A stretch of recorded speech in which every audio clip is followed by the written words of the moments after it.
Lukas 13 ayat 1 sampai 9.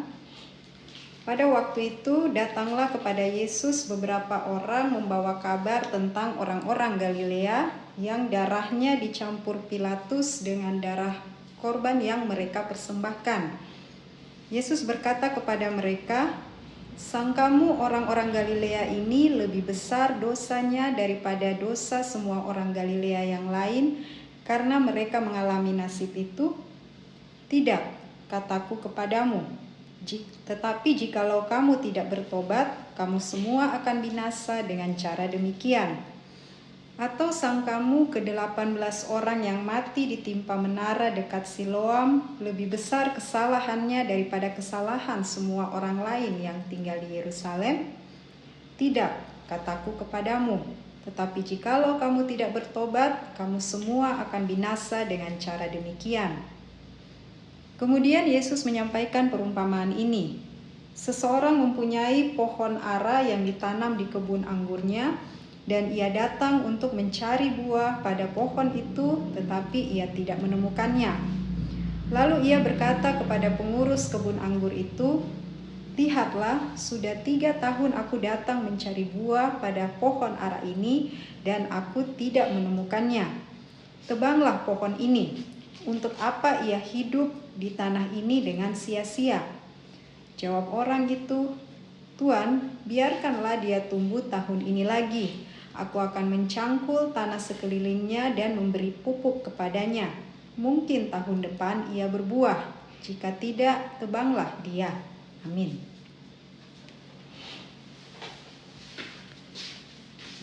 Bapak, Ibu, saudara-saudari, adik-adik yang dikasihi Tuhan, pada waktu itu Tuhan Yesus sedang berbicara dengan orang banyak, termasuk pada ke-12 muridnya. Tuhan berkata, kalau kamu melihat cuaca, kamu tahu bahwa ini tanda-tanda mau hujan. Kalau cerah berarti hari akan bagus. Kalau tanda-tanda alam saja kamu bisa melihat dan tahu apa yang terjadi, seharusnya tanda zaman kamu juga mengerti.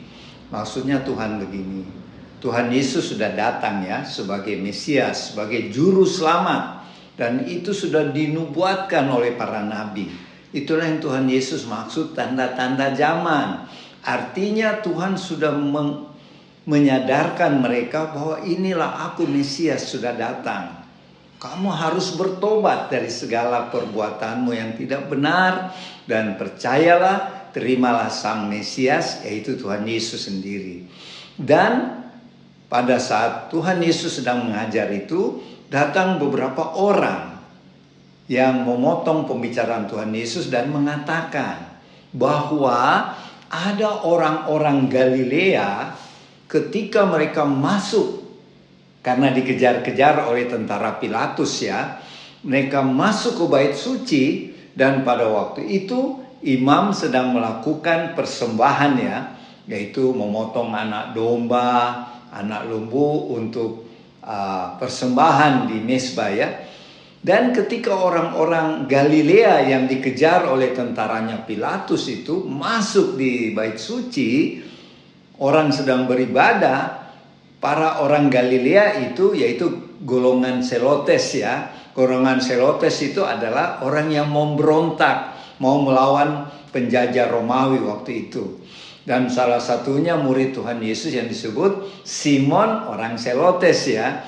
Itu adalah satu grup yang memberontak kepada pemerintah Romawi waktu itu. Jadi para pemberontak yang orang-orang Galilea ini waktu lari ke bait suci, mereka dibunuh dan darah mereka tercampur dengan darah persembahan. Itu maksudnya pembacaan tadi. Jadi darah kaum Selotes yang memberontak itu waktu dibunuh itu persis imam lagi sedang membuat persembahan kepada Tuhan melalui korban hewan ya, seperti domba, lembu, tekukur ya. Darah orang-orang Galilea itu tercampur. Jadi mereka lapor sama Tuhan Yesus, "Rabi atau guru, apakah orang Galilea itu," karena di pikiran mereka gini, orang yang matinya secara mengenaskan, pasti banyak dosanya. Pasti itu seperti hukuman Tuhan. Dan mungkin juga kita berpikir demikian ya. Tetapi kita lihat apa jawab Tuhan Yesus. Bukan. Tetapi hendaknya kamu bertobat. Jadi kalau kita melihat hal-hal yang mengenaskan itu, sebenarnya Tuhan ingatkan supaya bertobat. Supaya jangan terjadi seperti yang mereka alami itu, kamu juga alami ya. Terus Tuhan ingatkan lagi, apakah orang yang membangun menara, waktu itu juga Pilatus sedang membangun menara air ya dekat Siloam, dan menara itu runtuh, jadi kecelakaan kerja ya, dan menewaskan sebanyak 18 orang. Dan Tuhan katakan, kamu sangka ke-18 orang yang mati itu waktu menara Siloam jatuh, rubuh, itu mereka lebih baik lebih berdosa daripada orang-orang yang ada di Yerusalem sekarang. Tidak, kejadian-kejadian itu mengingatkan kamu supaya bertobat. Bertobat ya, seperti tadi Tuhan sudah bilang, Mesias sudah datang, tapi kamu malah menolak. Tuhan mengajak mereka bertobat supaya ketika mereka mati nanti, seperti yang dialami oleh orang Galilea dan orang yang tertimpa menara dekat Siloam itu, bukan soal matinya ya, tetapi setelah mati maksudnya Tuhan kemana? Kalau sungguh-sungguh percaya Mesias Tuhan Yesus pasti ke sorga ya. Tetapi kalau tidak bertobat, yaitu menolak Mesias Tuhan Yesus, jelas akan ke neraka. Dan kemudian Tuhan jelaskan dengan sebuah perumpamaan tentang pohon ara yang tidak berbuah ya. Pada waktu itu Tuhan cerita, ada seorang pemilik kebun anggur ya.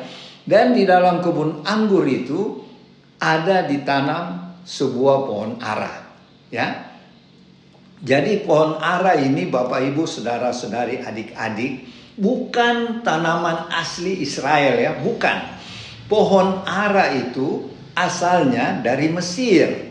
Waktu bangsa Israel dulu diperbudak di Mesir, kemudian Tuhan bebaskan, mereka masuk tanah perjanjian, mereka bawa itu pohon-pohon ara.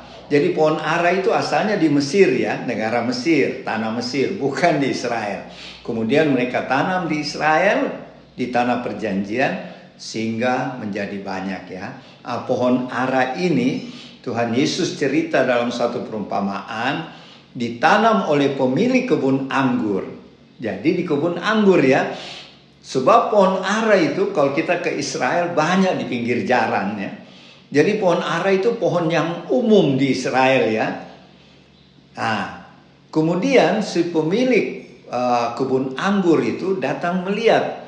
Setelah 3 tahun dia lihat, pohon aranya tidak berbuah. Dia perintahkan kepada tukang kebunnya, tukang kebun tolong tebang saja. Tapi si tukang kebun katakan, berikan waktu 1 tahun lagi. Nanti saya akan gemburkan tanahnya, saya kasih pupuk. Kalau memang tidak berbuah Tuhan, kita tebang saja pohon ara ini. Nah, apa maksud arti perumpamaan pohon ara yang tidak berbuah ini? Itu ada kaitannya tadi waktu Tuhan Yesus bilang, kamu harus bertobat supaya nasibmu jangan nanti sama seperti itu orang yang runtuh menara di dekat kolam Siloam, dan seperti orang Galilea yang dibunuh di Bait Allah. Jadi Tuhan tekankan pertobatan. Dan itu Tuhan ilustrasikan dalam perumpamaan pohon ara ini. Siapa itu pemilik kebun anggur? Pemilik kebun anggur itu adalah Allah Bapa, Tuhannya orang Israel dan Tuhan kita juga ya. Dan siapa itu tukang kebun? Tukang kebun itu Tuhan Yesus. Dan siapa itu pohon ara? Pohon ara di sini digambarkan ialah orang-orang Israel yang pada waktu itu tidak mau percaya kepada Tuhan. Jadi Allah Bapa melihat, pemilik kebun anggur melihat, sudah 3 tahun, maksudnya 3 tahun Tuhan Yesus sudah bekerja untuk menyadarkan supaya orang Israel bertobat, terima Tuhan Yesus, tapi mereka masih keras kepala ya. Sehingga Tuhan mau hancurkan mereka dengan perkataan tebang saja pohon ara ini ya. Tetapi si tukang kebun, yaitu Tuhan Yesus bilang berikan kesempatan lagi 1 tahun. Maksudnya Tuhan Yesus berikanlah kesempatan agar bangsa Israel ini bertobat, si pohon ara ini. Tetapi kalau mereka juga tidak bertobat, ditebang saja. Jadi apa maknanya buat kita orang-orang percaya di akhir zaman ya? Pertama, janganlah kita langsung menghakimi kalau kita lihat orang matinya mengenaskan ya. Oh, itu orang pasti banyak dosanya sehingga dia mati demikian. Jangan. Tuhan Yesus kalau kita melihat hal-hal demikian, itu memperingatkan kita untuk bertobat. Bukan menghakimi orang keluarga yang menjadi korban itu. Terus hal yang kedua, ketika kita mendengarkan firman Tuhan seperti saat ini, marilah kita mau sadar, kita mau introspeksi, dan kita mau bertobat dan kembali ke Tuhan Yesus. Dan kita percaya Tuhan Yesus akan terima kita kembali. Dan itulah yang Tuhan Yesus katakan kepada pemilik kebun anggur, yaitu Allah Bapa, berikan kesempatan 1 tahun. Artinya biarlah roh Tuhan bekerja di dalam kita untuk menyadarkan kita. Kecuali kita tetap keras kepala, maka kita juga akan ditebang. Jadi marilah Bapak Ibu, saudara-saudari, adik-adik yang dikasih Tuhan, ketika hamba-hamba Tuhan atau siapapun yang memberitakan firman Tuhan, itu sebenarnya memperingatkan kita bahwa kita harus bertobat dari segala dosa, kesalahan, dan kita mau kembali kepada jalan yang benar. Kita datang kepada Tuhan Yesus meminta ampun, dan kita hidup benar dipimpin oleh Allah Roh Kudus, sehingga kehidupan kita akan menghasilkan buah ya. Dan apa itu buah-buah orang percaya? Kalau tadi pohon ara pasti buahnya pohon ara ya, buah ara. Tapi kalau kita orang percaya ada 3 macam buah. Pertama, buah pertobatan. Jadi waktu kita sadar dan kita bertobat, itu namanya kita menghasilkan buah pertobatan ya. Kalau orang yang tidak mau bertobat, itu tidak menghasilkan buah pertobatan. Buah yang kedua, yaitu buah yang tetap, atau bahasa lainnya buah pelayanan. Jadi setelah kita bertobat, kita seharusnya menjalankan amanat agung Tuhan Yesus. Kita mau melayani Tuhan. Itulah yang disebut buah yang kedua, buah yang tetap atau buah pelayanan. Dan yang ketiga yaitu buah roh, yaitu karakter-karakter Tuhan Yesus yang disebut kasih, sukacita, damai sejahtera, kesabaran, kebaikan, kemurahan, kesetiaan, kelemah lembutan, dan penguasaan diri. Jadi setelah pertobatan ada 2 buah lagi, yaitu buah yang tetap atau buah pelayanan dan buah roh. Demikianlah arti makna dari perumpamaan pohon ara yang tidak berbuah. Semoga kita dipimpin oleh Roh Kudus mau menghasilkan buah-buah untuk menyenangkan hati Tuhan dan memuliakan nama Tuhan Yesus. Kiranya Tuhan memberkati. Amin. Selamat siang Bapak Ibu, saudara-saudari, teman-teman warlot di rumah, kita jumpa lagi. Saya menyambung tadi apa yang Opa sudah bicarakan, katakan, dan saya menambah sedikit mengenai Lukas 13 ayat 1-9.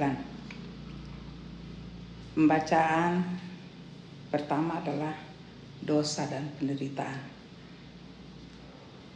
Kita melihat pembacaan pertama ini adalah di situ saya renungkan ada otoritas Tuhan dan status kita sebagai anak-anak Tuhan. Di firman katakan, saya tidak mengulang bagaimana orang Romawi, bangsa Romawi menguasai bangsa Israel. Dengan kata lain, mereka dijajah. Ada hal-hal yang mereka lakukan tidak sebatas yang orang Israel inginkan, tapi mereka sewenang-wenang, semau hati mereka.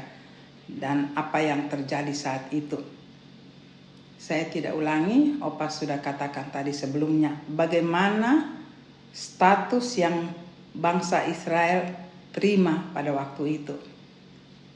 Saya renungkan bahwa pada waktu itu Tuhan mau katakan kepada murid-murid yang bertanya pada waktu itu. Di situ ada gambaran mereka bertanya karena ada keterbatasan mereka mengetahui kehidupan mereka atau kehidupan manusia pada umumnya. Kita renungkan di situ. Di sini ada jawaban Tuhan sebagai orang yang berotoritas. Dia adalah Tuhan. Kita renungkan keterbatasan kita atau kita sebagai manusia punya pengetahuan, punya kuasa yang tidak sebenarnya tidak bisa kita mengerti di atas dari itu. Jadi itu murid-muridnya bertanya. Itulah murid-muridnya mewakili kita manusia. Tuhan mengatakan apa yang dijawab pada pembacaan kita itu, pembacaan tadi mengatakan itu ada otoritas Tuhan yang mengetahuinya. Yang Tuhan mau terangkan di situ, Tuhan, kita sebagai anak-anak Tuhan khususnya tidak punya wewenang untuk mengetahui, karena itu adalah otoritas di situ. Ya, pada waktu itu masih Tuhan ada bangsa Romawi menjajah bangsa Israel. Nah, di situ di mana ada penderitaan, mereka ingin lepas. Ya, kenapa sampai terjadi? Tuhan, apakah ini? Ya, mereka masuk di dalam bait Allah kami. Apakah itu bukan dosa? Mereka tidak melihat dosa daripada apa yang bangsa Israel, bangsa Romawi lakukan, tetapi mereka menilai diri sendiri. Ya. Apakah ada sesuatu yang salah? Bagaimana dengan keadaan kami? Nah, di sini kita melihat kuasa Tuhan menerangkan. Kita renungkan di situ bagaimana kita sebagai anak Tuhan dan Tuhan terhadap kita. Di situ dikatakan kalau kamu bukan hak kamu untuk melihat itu, apakah ada salah dan tidak. Seakan-akan Tuhan mengatakan itu otoritas, itu hak Tuhan. Kamu yang melihat itu tidak punya hak untuk mengatakan orang itu yang bangsa mereka dimasukkan pengorbanan itu bahwa bangsa mereka, teman-teman mereka bersalah. Tuhan mau katakan kamu melihat itu, menilailah diri kamu. Jangan sampai kamu begitu juga. Ya, kamu jangan melihat apakah yang mereka mengorbankan bangsa orang Galilea, ya, itu menjadi ada sesuatu dosa yang dilakukan. Itu kita melihat keterbatasan kita kalau kita baca firman itu. Itulah kita. Itulah manusia kita. Ya. Tidak punya hak, tidak punya sesuatu yang lebih untuk mengetahui itu. Tuhan hanya katakan janganlah kamu berbuat dosa. Kalau kamu juga berbuat dosa, kamu akan bisa mati dengan cara itu. Di sini kita melihat teman-teman, Bapak Ibu, bagaimana status kita di hadapan Tuhan.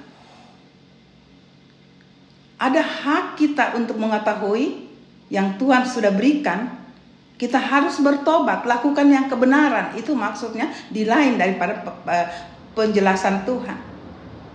Jangan kita mati seperti demikian. Saya melihat juga di balik itu, setelah berapa kali mempelajari firman Tuhan, saya berpendapat bahwa Tuhan bisa mengarahkan dosa. Itu haknya Tuhan. Kalau saya renungkan pembacaan itu, bahwa apa yang Tuhan lakukan, kalau sekarang ya, zaman sekarang ini, generasi kita, saya berpendapat dosa pun Tuhan bisa arahkan. Bukan berarti dosa hilang, bisa menjadi tidak dosa, bisa. Itu hak Tuhan, itu otoritas. Tetapi dalam hal ini semua otoritas Tuhan. Saya membawa pembacaan ini dengan generasi kita. Waktu itu Tuhan ada di generasinya Tuhan, masih mengajar di mana posisi Tuhan sebenarnya waktu itu. Kamu lakukan, bertobat saja. Tetapi kalau dibawa ke zaman sekarang, apa yang terjadi? Bahkan sekarang lebih daripada apa yang dibacakan pembacaan pertama tadi. Lebih berat. Tugas kita tidak ada lain. Kembali katakan, Tuhan katakan, jadikanlah seluruh bangsa muridku.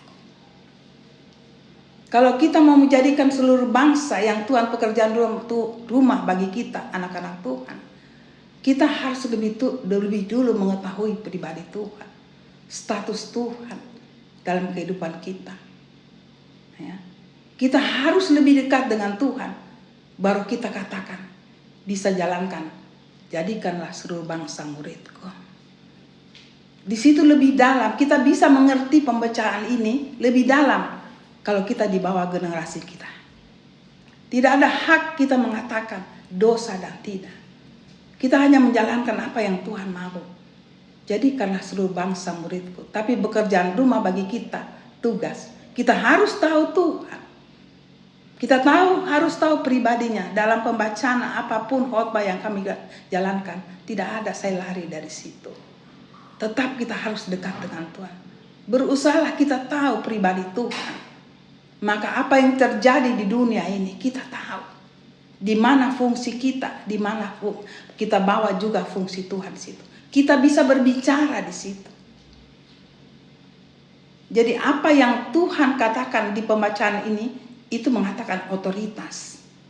Tetapi di bawah ke generasi kita akhir zaman, otoritas itu Tuhan sudah berikan kepada kita. Ini Bapak Ibu sangat dalam. Ini perjuangan kita untuk generasi zaman akhir ini. Kita yang bisa membuat penjelasan itu. Saya kembali, Tuhan katakan, kalau kamu berbuat dosa, kamu bisa mati begitu. Demikian. Tetapi zaman akhir, tidak, bukan kata itu, makan lebih maju. Kita harus jadikan bagaimana kehidupan anak-anak manusia, khususnya anak Tuhan, untuk lebih mengerti Tuhan agar kita tidak masuk di dalam penderitaan dunia ini. Penderitaan dunia ini lebih jelas zaman akhir ini. Sangat jelas, kita tidak menurut apa yang Tuhan mau, maka kita akan mati demikian. Tidak ada sesuatu yang buta, kira-kira kapan. Semua Tuhan tahu. Asal kita tahu Tuhan. Jangan kita katakan ada orang bilang saya tidak bisa seperti Tuhan. Kalau untuk saya berpendapat tidak bisa kita demikian. Karena kita punya zaman kemurahan. Tuhan ada di dalam kita. Kita berhak untuk mengetahui itu. Tuhan tidak pernah simpan. Kalau kamu begini nanti begini, tidak ada. Semua Tuhan terbuka. Tapi yang menjadi pertanyaan, apa kita mau? Jadi pembacaan ini yang hari ini itu menopang untuk generasi kita akhir zaman ini. Kita malah lebih Kita jangan berbuat dosa. Saya sedikit radikal di situ. Karena kita Tuhan yang menjaga kita, yaitu Roh Kudus. Kita tidak mau di situ berlaku, kita tidak mau melakukan kesalahan.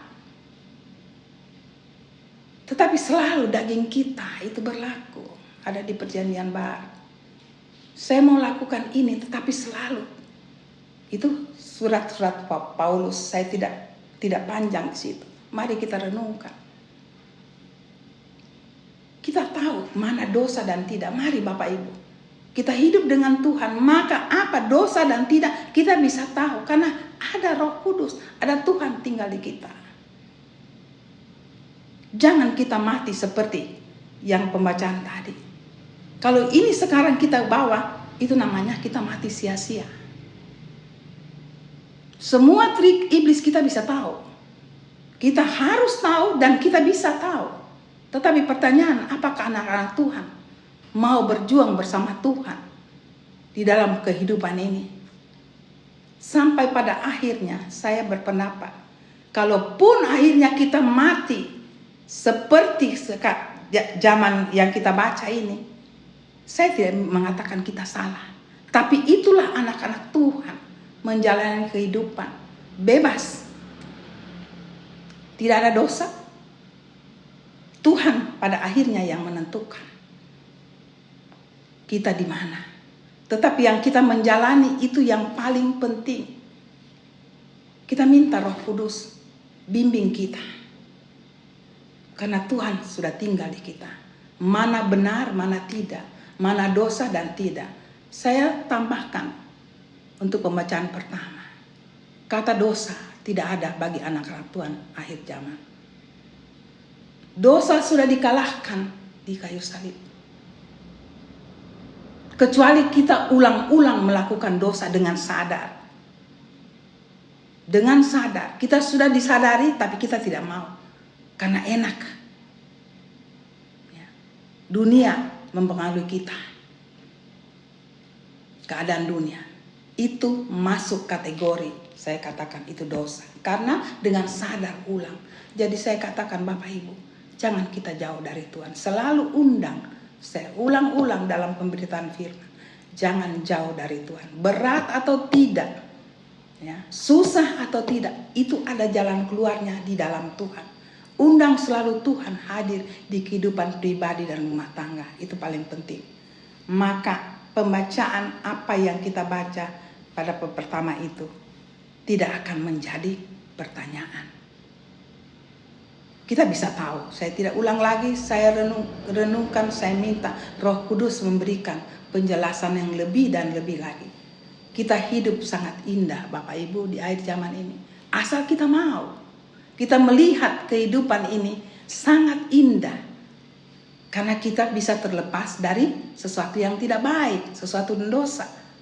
Kita bisa tahu dosa dan tidak. Kalau di surga tidak ada dosa, itu hidup yang sungguh indah. Kalau di sekarang kita bisa lihat pengetahuan. Karena Tuhan yang hidup dengan kita. Kita tahu pengetahuan kita. Ya. Mari kita jaga diri kita. Jangan kita mati sia-sia. Ya. Kita mati di dalam Tuhan. Apapun nanti matinya kita meninggalkan dunia itu, Tuhan yang tahu. Tetapi sudah mulai dari kita dulu. Tuhan tahu hati kita. Toh pada akhirnya mungkin ada hal yang kita meninggalkan dengan cara yang tidak enak secara manusia. Tetapi di situ Tuhan yang mengetahui semuanya Bapak Ibu. Tapi yang penting kita sebagai anak-anak Tuhan, mari kita jaga kehidupan kita. Jaga. Karena iblis lebih jahat untuk keadaan akhir zaman ini. Untuk pembacaan kita yang kedua. Pohon ara. Perumpamaan pohon ara. Tadi Opa sudah katakan pohon ara adalah bangsa Israel. Apa hubungannya yang pertama dengan perumpamaan? Kalau saya renungkan itu ada. Apa yang dikatakan di pembacaan kedua, kalau kita tidak mengerjakan apa yang Tuhan sudah berikan pekerjaan rumah bagi kita, maka semua akan sia-sia. Tuhan katakan tebang. Tetapi ada datang yang katakan, kasihlah kesempatan. Saya melihat orang yang berbicara, berikanlah kami kesempatan untuk mencangkul, untuk menggemburkan kembali. Di situ adalah posisi kita. Kalau 3 tahun itu Tuhan mau menyatakan dirinya. 3 tahun sudah diberikan kesempatan. 3 tahun sebenarnya Tuhan ada di dunia. Tapi tidak dipupuk. Tahu. Setelah itu Tuhan datang setelah 3 tahun. Ada yang penjaga kebun.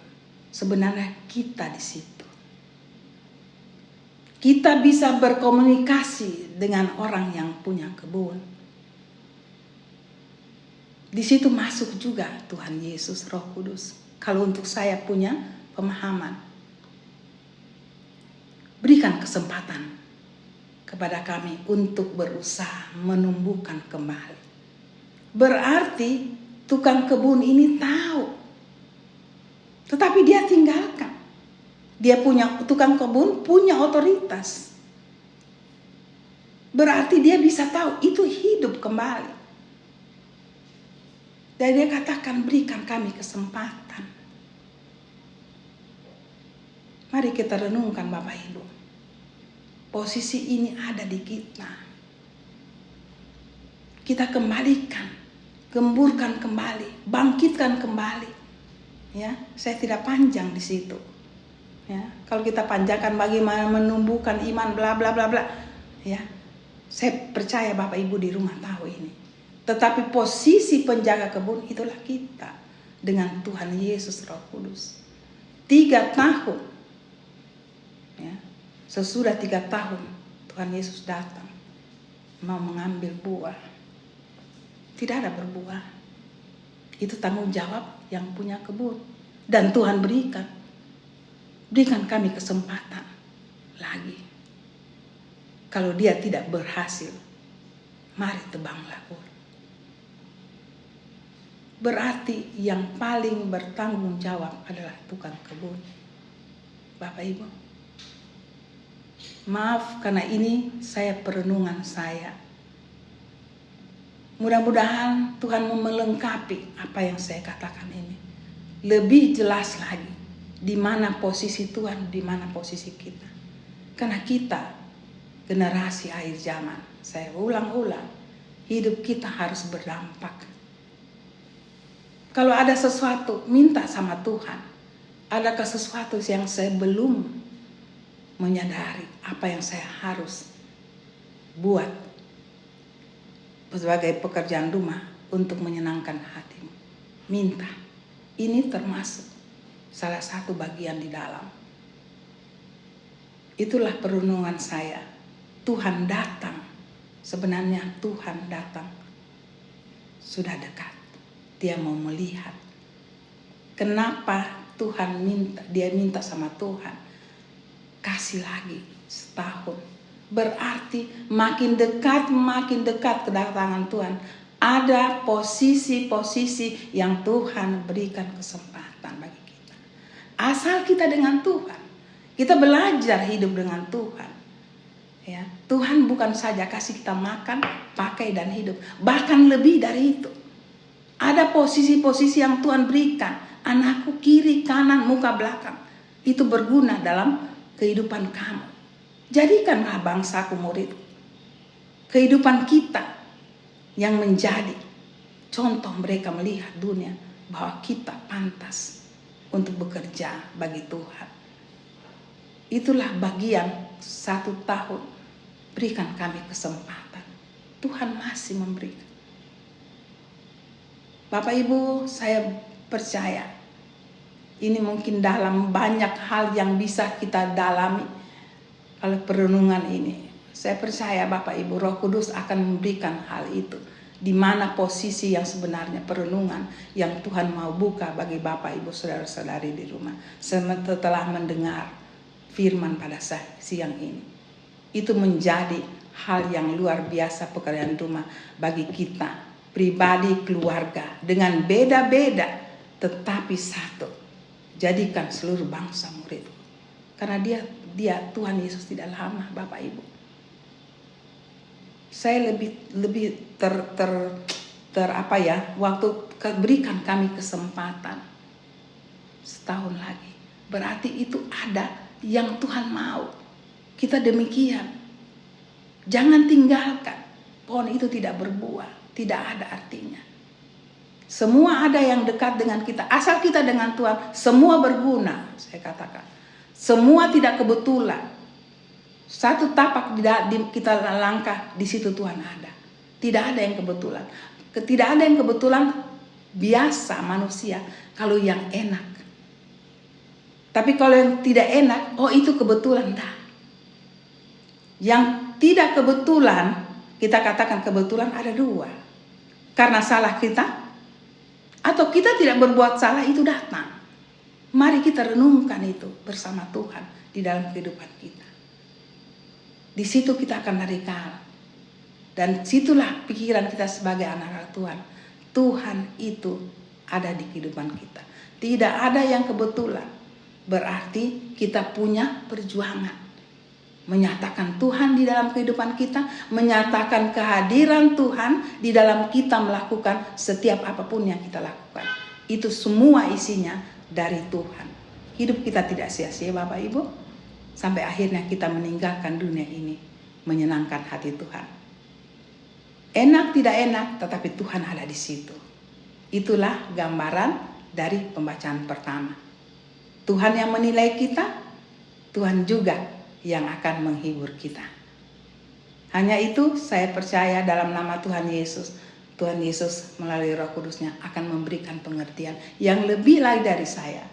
Mungkin saya terbatas Bapak Ibu dengan terbatasnya juga waktu, tetapi ini menjadi berkat bagi kita. Bagi ibu di rumah, bapak-bapak, saudara-saudari, dan saya juga di rumah demikian sebagai satu keluarga. Tuhan memberkati sampai kita jumpa lagi di minggu depan. Amin.